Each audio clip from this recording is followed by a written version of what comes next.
kenn ku nekk ci turam ak santam. C'est un immense plaisir, mais aussi une joie de recevoir aujourd'hui ici dans ce lieu sacré le tapis vert pour la cérémonie de lancement de Thiès Magazine. muy lu bees bon kàddu yi nag dañ koy def ci wolof ak tubaab wolof ak tubaab ndax ni mbooloo bi bëgg kenn ku nekk nga am loo yóbbu et la presse est là en termes de presse internationale donc actuellement aujourd'hui c'est une production intellectuelle donc nous visons aussi les Sénégalais de la diaspora et d'autres personnes qui sont dans l'international de pouvoir nous écouter mais aussi au plan local day baax ñuy wax suñuy kàllaama wolof pour ñi fi nekk ci salle bi mais aussi Sénégalais yi ñuy déglu kenn ku nekk mën cee daataan njariñ bon balaa ñuy tàmbali nag damay lire un peu le programme mu ñu noppee ñu tàmbali liggéey bi parce que bëgguñu fee yàgg dañuy def rek li nga xamante ni mooy farata bu ñu noppee ñu ñaanalante xam naa ni Sambé bi ak Cissé yi ak Sila yi ñi ngi fi am na lu leen waajal xam naa ni moom balaa ñoo dem faaw ñu am ñuy ay mbuusu yu baax bon voilà la cérémonie de lancement de Thiès Magazine le premier point sera la bénédiction de la science mooy dina tàmbali ci ñaan ci ni ñu gëm kenn ku nekk ñaan ci ni nga gëm waaye dinañ woo imam Omar Deme nga xamante ni moo jiite la Ligue des imams de Thiès mu ñëw fii ñaan ñu doog a ubbi waxtaan wi bu ñu noppee ci loolu dina def mot de bienvenue du maire Talla Sylla qui sera là dans un instant et qui a confirmé parce que nag moom lañ dégg dëkk bi ñu ngi jëm ci ay élections waaye li fi ne moom la te xam naa ni aussi il sera là dans un instant parce qu'il a déjà promis je parle sous le contrôle de Yassine l'administratrice de cette cérémonie aujourd'hui mais aussi on va faire la présentation de ce magazine par le directeur de la publication bi toog muy monsieur Abdou Karim Diakhaté bi ma leen ñaan ñu tàcc ko bu baax bu ñu paree dinañ def voilà bu ñu paree dinañ def ay mots de remerciement des acteurs culturels dinañ jox kàddu gi Samba Sylla alias Vieba di acteur culturel boo xamante ni kenn du ko présenté biir Thiès bu ñu paree sur la classe politique dinañ jox kàddu gi Aliou Thiam bu ñu ci noppee sur les sensibilités religieuses dinañ jox imam Baye Ngagne Fall moom it mu yëg ci kàddu Faye Baye Ngagne Faye moom aussi dina ci yëg ci kàddu bu ñu noppee nag dinañ def ci ay questions-réponses la presse elle est là waxtaan wi am na solo pour ñi fi nekk waaye am na solo aussi pour waa Thiès am na solo pour Sénégal li ñu fiy def day baax ñu tasaare ko kenn ku nekk jot ci presse bi dina leen jox ñu am aussi 3 questions yu ñu posé au directeur de publication moom aussi ci ñàkkat bi mu njëkk a def ci Thiès Magazine ñu posé ko ci ay questions mu daal di ci tontu bu ñu noppee ci loolu dina def mot de la fin suñu jigéen bu ñaawul bi di Yacine Ba di jigéen ñu mën góor moom tey moo yëkkati kàddu ñu doog a tëj cérémonie bi bu ñu noppee daal di def distribution de ces exemplaires kenn ku nekk am ci mooy li ngeen di gis ni moo waral jotaayu tey bi di nag ay doomu Thiès ñoo ko def liggéey bu mucc ayib bu ko gisee wax dëgg yàlla ngeen ci gis ñëpp ci biir ñi nekk dans le domaine de la culture ñi nekk dans le domaine du sport ñi nekk dans le domaine économique administration et service ñëpp ngi ci biir te dina baax incha allah bu ñu ko jotee di ngeen ko xam mais aussi acteurs politiques yi dinañ jox kàddu gi Aliou Thiam tudd naa ko léegi monsieur Diakhaté tudd naa ko bu ñu noppee ñu tëjee waxtaan bi benn cocktail xam naa ne sa papa foofu mu yóbbu ñu ñeenti jamono ñu yëpp lu ñu xew loolu dina am solo voilà bon nous tàmbali voilà nous voyons la présence du président du mouvement Les Vrais Patriotes je précise président du mouvement Les Vrais Patriotes Boubacar Gueye le candidat de la coalition And Siggil Thiès de la commune Nord. Voilà le candidat et le choix judicieux. Voilà et ñu tàmbali waxtaan bi nag balaa may xuus ñu jox alaaji imam Omar Deme mu daal di yëkkati kàddu ñaan ñu doog a tàmbali waxtaan. ci réew mi wala defal ñu jàmm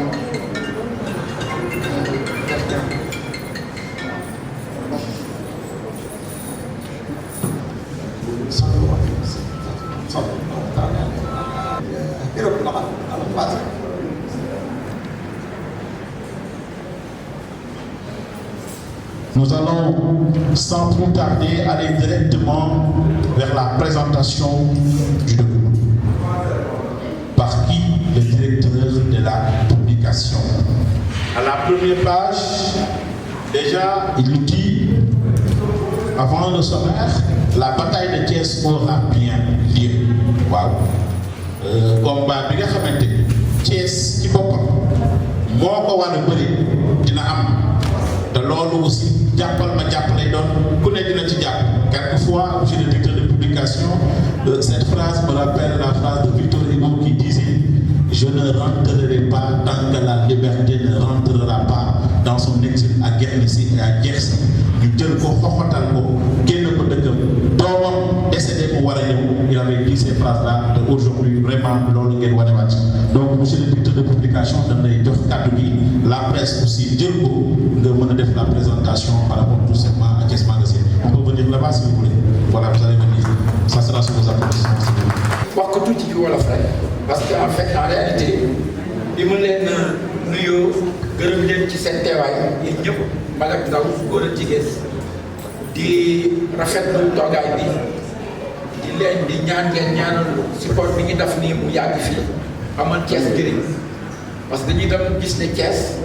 dafa am vocation bu mag ak fu ñu koy xaaree parce que Thiès dafa nekk carrefour wax naa ko dafa nekk carrefour déjà ci célébé yoon yi. kuy dem Ndar wala ngay dugg ci biir réew mi di dem Touba ak feneen foog nga jaar Thiès loolu nag nekk mandarga boo xam ne dafa yàgg ci Thiès mais Thiès nag dafa nekk aussi une ville politique nekk ville syndicale boo xam ne am na lu bëri lu mu joué ci biir Sénégal nekk nag aussi une ville culturelle nekk une ville sportive aussi xëy na dinañ ci ñëw après moo tax nag journal bi daf rubrique yu bëri jàngale ko xëy na politique du ñàkk mais mbiru vie société bi ngi ci. mbiru religion lañ ko ci wax parce que aussi Thiès am na un aspect religieux bu am importance boole ci aussi la culture les hommes de culture fu mel ne par exemple les manufactures des arts de Thiès nekk loo xam ne Thiès daf ko war a tiitaroo ak surtout les hommes et les femmes de valeur yoo xam ne sur le plan culturel ñu ngi yóbbu tur Thiès fu sore ñu waxoon ne loolu nag dafa nekkoon loo xam ne daanaka dañ ko xaw a réere mbir parce que Thiès warul comme Saint-Louis d'ailleurs du reste nekk à l'arrière-garde alors que war nañu wane ay hommes de principe ay hommes de valeur ci numéro lancement bi ñu def mu nekk numéro 0 dañu mettre en valeur donc ñenn ñi wane ay modèles yoo xam ne jeune génération yi war nañu ci tàmm xëy na nag ki nga xam ne moo ko ibbi di Boubacar dafa fekk mu nekk un modèle boo xam ne dañ ko war a wane aux jeunes générations parce que man ça fait des années ma doon liggéey ak moom xëy na toog nañu yàgg gisewuñu woon mais dama gis ci moom ay qualité yoo xam ne wax dëgg yàlla suñu homme politique yi ñu yaakaar ak li ñuy naan alternance générationnelle bi ñuy dem war nañ ci dugg parce que nekk na ñoo xam ne dañuy indi plus-value ci li fi am parce que war nañu toog rek di nekk nostalgique du passé mag yi xëy na toujours war nañ leen boole ci liy joxe réew mi mais nañu jël seen yoo xam ne seen loxo set na pour mbir yi gën a yaatu donc loolu nekkoon na ay kàddu yu ndaw yi mu ci bëggoon teg xëy na bu ci kanamee dina am ay questions yu may laaj ñu gën ci xuus tuuti maa ngi leen di gërëm. di juróom ak santam di jéggul yi nag kàddu yi yëkkati suñu kanam kilifa waaye man xam nga ñun artiste dañuy direct damay faral wax ne xel dal la ndax bi ma wàccee ci bunt bi dajeeg ay imam ak ay oustaz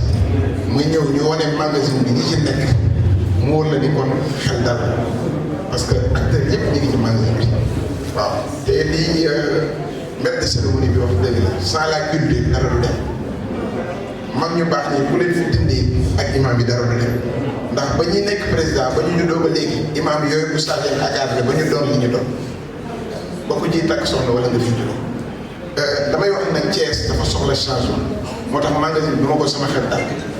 Thiès dafa soxla changement Thiès dafa sonn Thiès dafa jooy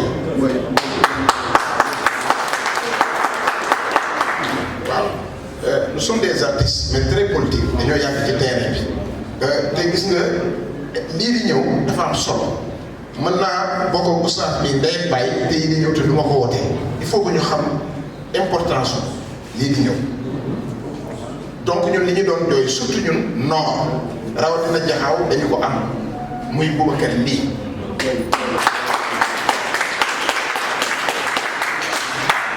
élection élection locale dafa am solo kuy jëli di indi ak koo soxla gis ko saa yoo teg ko bët c'est très important dafa am solo loolu dañ ko soxla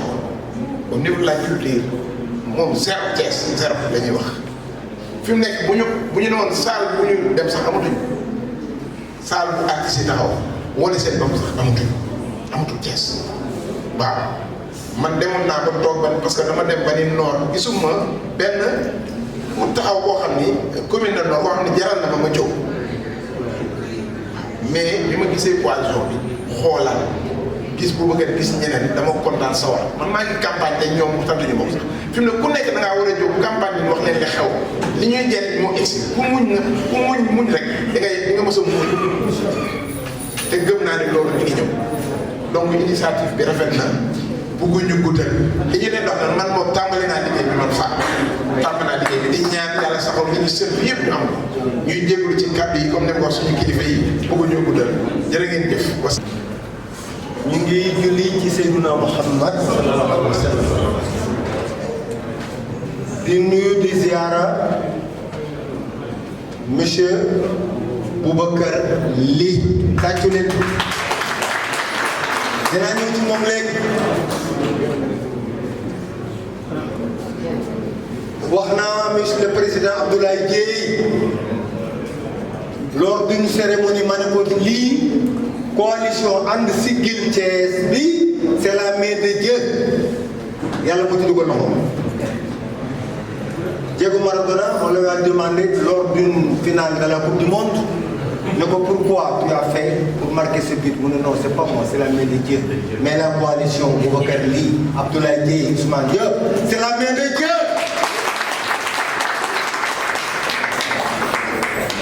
di nuyu di sargal le directeur de la publication borom xam-xam bi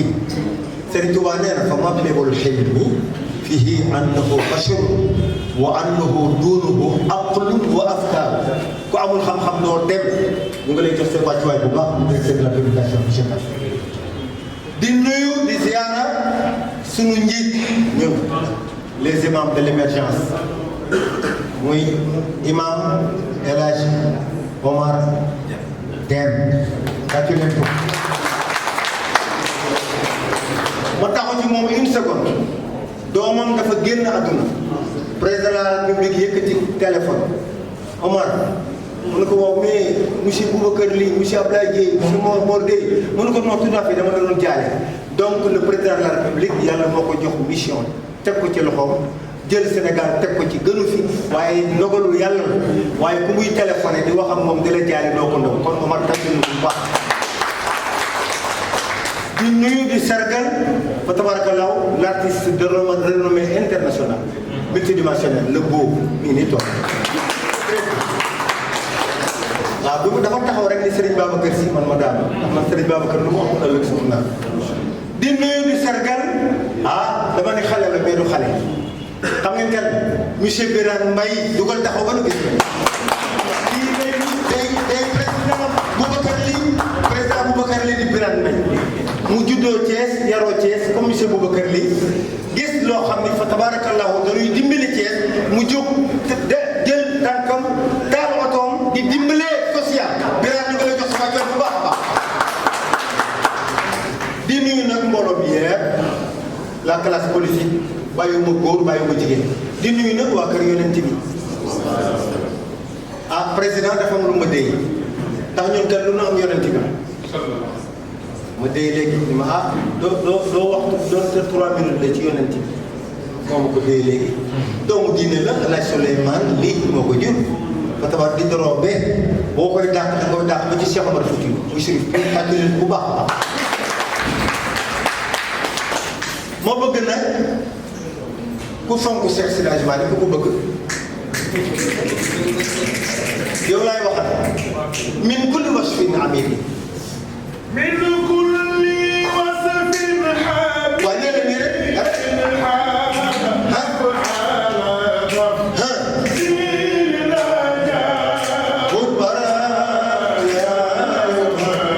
aw leen ko waay min kulli wasfin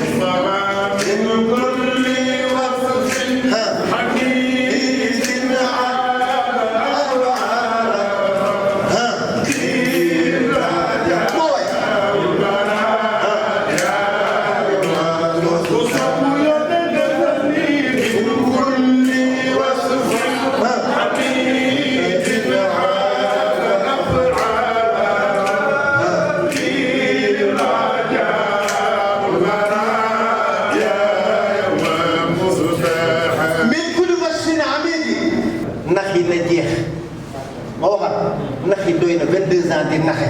sëñ Abdoulaye Mbacke nee na booy naxe benn at lañ koy xam beneen at bi ñu xam ni da ngay naxe beneen at bi ñëpp génn ci yow nit ñi dañoo sonn lan jox Thiès boo ko kay lii lan jox Thiès Abdoulaye Guèye lan jox Thiès Ousmane Diop dafay waaw bi ma nuyoo mag ñu baax ñu fi tudd sax nuyu ñi nga xam ne ñooy suñu mag fii ci salle maa ngi nuyu ñëpp ñi nga xam ne ñoo fi nekk ak ñi nga xam ne ñu ngi seetaan bëggoon rek nuyu mention spéciale à Boubacar ndaxte tey dëgg la yàlla dafa def ma taxawee fi ñaari tànk peut-être tànk bu njëkk bi sax laa njëkk wax mooy yàlla dafa def ma nekk ci région de Thiès nekk bi directeur régional de l'aménagement du territoire yàlla def tamit Boubacar Ly nekk koo xam ne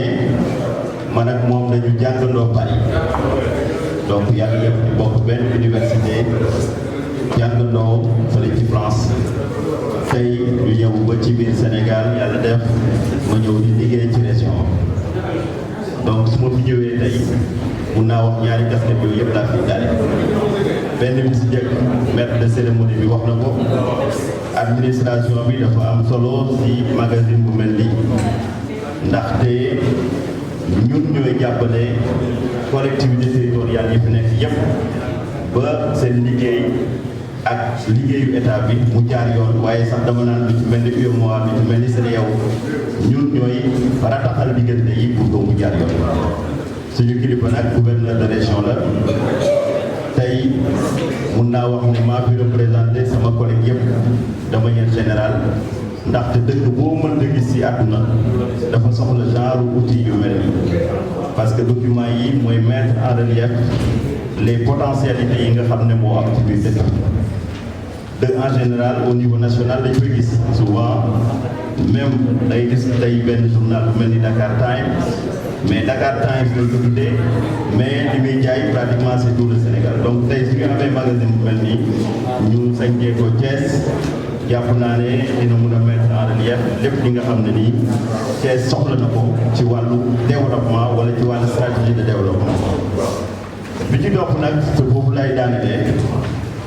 alors balaa sama yàgg foofu damay juste rek invité ñi nga xam ne ñoo def magazine bi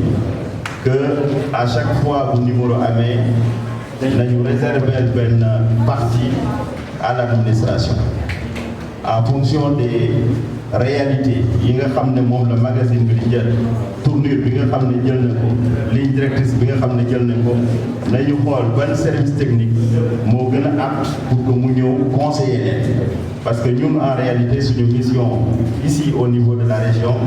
benn mooy jàppale gouverneur jàppale autorité administrative yi ñaar mooy jàppale collectivité territoriale yi ñett mooy ñu toggal suñu service yi au niveau de Thiès donc en quelque sorte ñun on vous aiguillonne vraiment pour que ñu mën a atteindre suñuy objectif donc c'est important monsieur le directeur de publication qu'à chaque numéro bu amee ñu réserver benn entretien benn entrevue boo xam ne dañ koy def avec un service technique de l'État aussi bien au niveau régional comme au niveau départemental nous sommes à votre disposition pour vous appuyer leneen li nga xam ne bëgg naa ko wax ci Boubacar comme ni ma ko waxee ci njëlbeen ba ñuy xamante ay étudiants la ñu donc tey yàlla dafa def mu bokk ci ñi nga xam ne ñu ngi xëccoo mairie wu Thiès ma mun leen seedeel ne bi ñuy nekk étudiant nekk crédit nekk suñu association bu tudd teeru bi fa lañ daan toog di waxtaan nan la mën a développer le Sénégal ku nekk région la doon xëccal man yàlla dafa def ma laal ci Kaolack laal ci Bargny moom Thiès rek la doon wax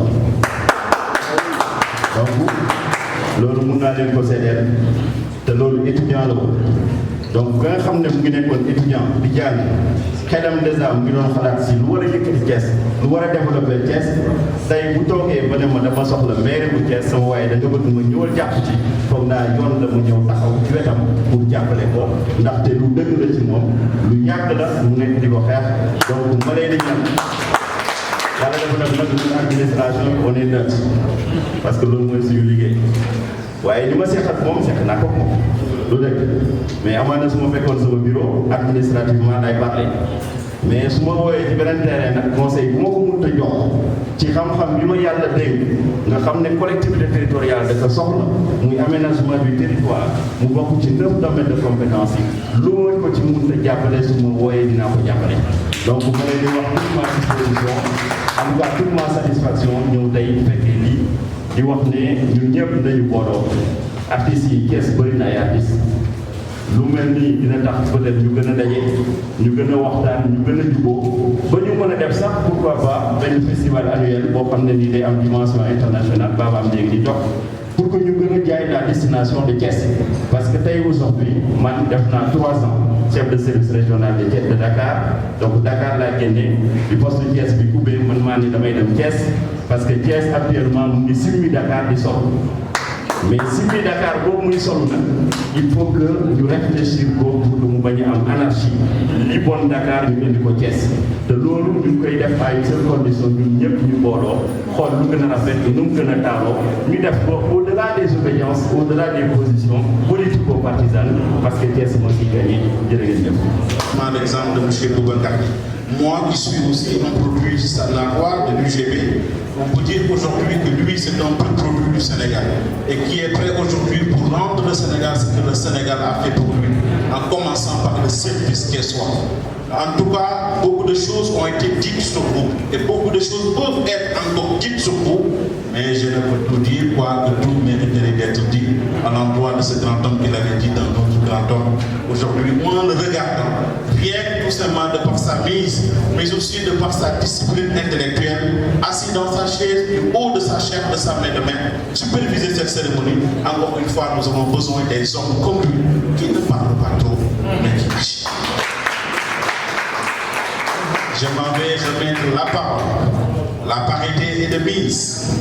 Et je pense qu'on doit réserver les choses spéciales toujours à la fin. Voilà. Parce que je voulais vous faire tous les honneurs, raison pour laquelle je vous réserve. Merci beaucoup. En tant qu'administratrice du magazine, je remercie surtout la confiance qui a été placée en ma personne. Parce que bon, comme on dit, nous sommes jeunes, mais nous sommes en train de nous construire pour l'avenir. Donc pour ça, je remercie l'équipe qui est à la base de cette initiative pour la confiance qu'ils ont eu à porter sur moi. Cela dit, je vais faire un petit speech d'abord en français, après essayer de traduire en wolof. Donc ci wolof un peu, dañuy wax juste que ne magazine bi doonul loo xam ni c'est destiné à une seule personne. Donc dañu def choix ci personnalité wu Boubacar Ly def si focus pour le numéro hors série. Et comme on dit, seule l'audace a du mérite. Monsieur Ly est jeune, il a osé, il a montré la voie et on a dit pourquoi pas l'amplifier et informer les autres de ce qu'il est en train de faire. Dans ça, depuis les autres acteurs, nous sommes ouverts à tout le public, que ce soit les acteurs culturels, religieux, politiques. L'essentiel qu'ils soient de Thiès. Pourquoi de Thiès? C'est pas restrictif. On s'est dit que nous devons commencer dans notre région, circonscrire ko, joxe information yu baax, yu leer, yu wóor, nit ñi mëna xam li fi am parce que Thiès dafa am potentialité bu mag. Et tout à l'heure, monsieur Abdou Karim Diakhaté en a parlé. Donc ñuy demander aussi nit ñi ñu am tuuti indulgence ci ñun, xam ni